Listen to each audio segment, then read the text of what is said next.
are many places I visit that become a storyteller paradise. And one of the places was during the first time I went to Malawi on a mission trip in 2009. On this first visit, I was very fortunate to be able to go to a preserve, Lwande National Park, and to stay overnight at the Mvu camp.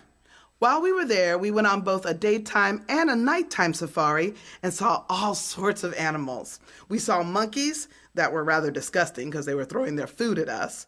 We saw warthogs who look like they're praying while they're eating. They're so sweet. We saw impalas and sables, the animals, not the cars. We saw zebras, at least a brief, quick look at zebras. They don't like to be noticed. We saw a rhino who was at the wrong place at our right time. And we saw elephants, often only at an arm's length away. We also went on an afternoon cruise on the large Shire River and were introduced to crocodiles, the Jesus bird who walks so fast it looks like he's walking on water, the white-breasted cormorant that left white poop on every tree you see, and also the hippos. When I saw the hippos, I immediately became concerned because I remembered seeing one at the San Diego Zoo and learning all about them. And I learned they were the most dangerous and territorial animals in all of Africa. They were known to go under your boat, and if you stayed in their territory, they would capsize your boat, turn it upside down, and when you got in the water, they would stand on top of you until you drowned. Well, I saw these hippos, and they brought their ears, eyes, and nose above the water, and I could hear what they were saying. "You're in the wrong place, buddy. You better back it up and go, or else." I mentioned to our ranger that we might want to leave the hippos' territory, but he said, "Ah, no, they know who we are," and he smiled. I, however, still remembered what I had learned at the zoo. So I moved to the middle of the boat and held on as I saw the hippos go underwater. I held on and I was determined not to be thrown in the water and I wasn't going to be stood on, and I waited. But after several minutes, I saw the hippos appear behind us. We survived. We traveled on and were about to turn around and go back to shore when we came across a lone hippopotamus eating grass on a shore bank all by himself. Everyone on the team took out cameras and began to click pictures. He looked up at us and turned a quarter of the way around, showing us his behind, and me and my mission team took more pictures. He turned his head, and we were still there, so he turned some more. And on this quarter turn, we saw that his flank was bitten and scratched up. When we asked the ranger why, he explained that this hippo had grown too big for his family and had fought for leadership and lost. Therefore, he was exiled and was waiting for his own family. We asked him how he would find it, and he said that the hippo would be listening for a love call from another hippo, and they were fairly loud. "Oh," we said, and took more pictures. And I tell you, I could almost see that hippo shake his head and wish we were gone. We had a wonderful outside meal at Mvu camp, and then we were instructed to go to our huts and by 9:30 p.m. have our front and side doors locked, because although the animals were free to roam after dark, we were not. Each of us had a roommate, and mine was Vicky. Vicky was an amazing young lady. She was 21 years old, had long red hair, a petite little woman, maybe a size 1 or 2. And I tell you, I just adored her. And for this one night, we were roommates, and I was delighted because I would get to know her better. Since our hut was the closest to the river, one of the things she and I really wanted to do was get a recording of the hippo sounds. We had heard a few of them on the river, and they were quite loud, so we were hopeful to get some samples. We went out on the porch before night and our curfew set in, and we took the small handheld recorder and listened. We picked up lots of sounds, but none of the hippo, and before we knew it, it was time for bed. So we left the recorder out on the desk near the door, changed clothes, and went to bed, and finally to sleep. Somewhere early in the morning, I heard it. Nah. It woke me out of my sleep. Nah. I I whispered to my roommate, "Vicky, the hippo's here." I got out of the bed and put on my slippers. "Vicky, the hippo's here." I went over to the desk and patted around until I found the recorder, and I recorded the sound. "Vicky, the hippo's here." I kept walking towards Vicky's side of the bed, and the hippo's roar was louder on her side of the room. It must already be on land. "Vicky, wake up. The hippo's here and real close." I leaned down to my petite, red-headed young roommate and heard, that sound was coming from my roommate. That petite child had that sound in her body. And I began to laugh, but then I heard something else. It was a real hippo. I think he had heard my roommate's snore, and that lonely hippo believed he had a love call going out to him.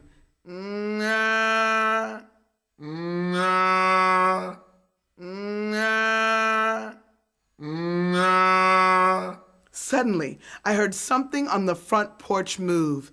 It sounded like footsteps, heavy ones, and then something was pushing lightly on the front door. It was the hippo. I turned back to my roommate and realized she was not waking up, and that sound wasn't going away. Plus, that lovesick hippo didn't sound like he would be thwarted by a simple door. I decided it was time to take matters into my own hands. I went back around the bed, changed out of my pajamas and slippers, and put on jeans, a shirt, a light jacket, and my tennis shoes. I slipped the recorder into my pants pocket and began to put my plan into action. I knew it would work because I had grown up watching MacGyver and seen episodes of the original Mission Impossible. I had watched, as on these shows, how people were able to get out of impossible situations using sometimes only a small safety pin and always within the last 5 minutes of the end of the show. I could do this. First, I had to dare to open the side door and walk outside.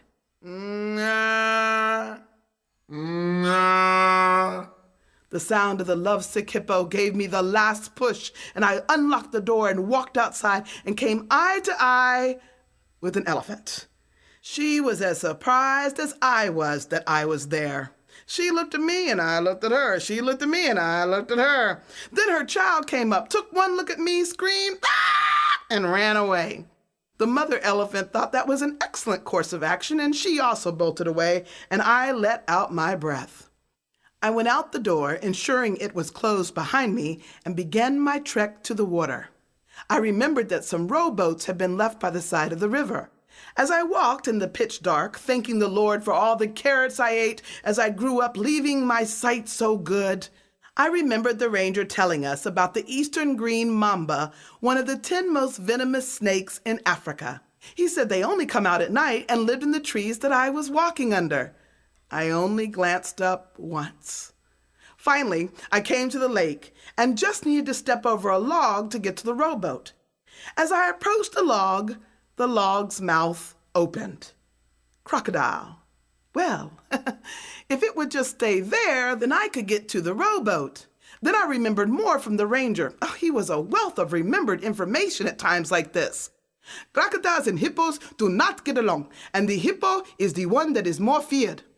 I discreetly reached in my pants pocket and pressed play on the recorder. That's all it took for the log to go quickly into the water. I hastily made my way to the rowboat. Climbing into the rowboat, I picked up the 2 oars. I knew I would need great strength to row this boat some distance away from the shore, but I had no worries. No matter how much flapping of skin you may see under my arms, I knew I was still strong. These were the arms that carried a 45-pound child much longer than he required, only because he faked sleep and refused to walk in at night. These were the arms that held 6 bags of full groceries and walked them into the house and actually opened the front door while the son inside played video games and couldn't understand why I was glaring at him. These were the arms that held the forks that allowed myself to eat well in buffet lines, so I knew these arms had great strength. As I rode into the river, I could still hear the love fest. And the hippo was sounding more and more eager to meet his love by the shuffling of his feet on the porch. When I had rode what I thought was a fair distance, 100 feet or so, I took out the recorder, placed it on the middle seat, and turned it on. I didn't hear any response from the hippo. I turned up the volume. And suddenly, the hippo heard. And the love triangle began.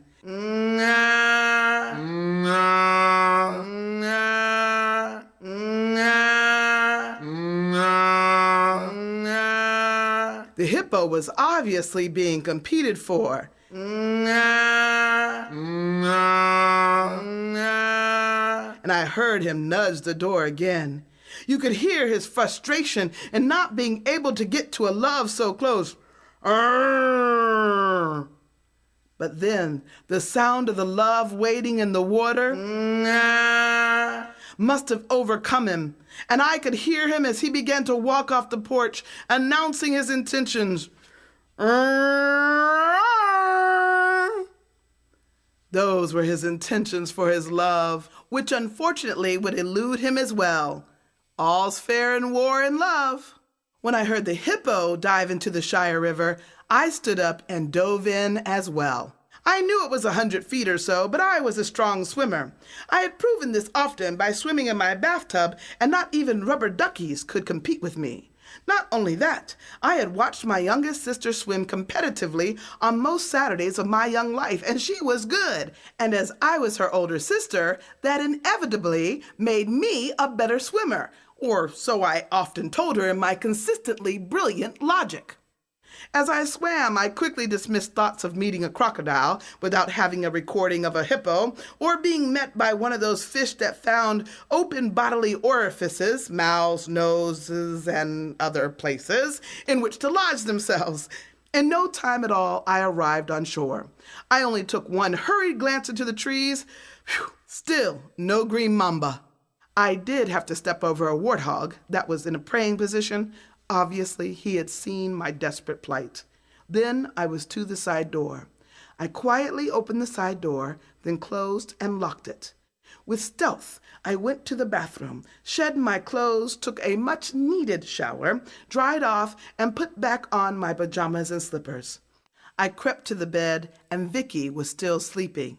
Sitting on the edge of the bed, I came out of my slippers, and as I brought my legs up, the bed slightly creaked. My roommate immediately awoke, turned to me and said, "Sheila, could you please keep it down? You are making so much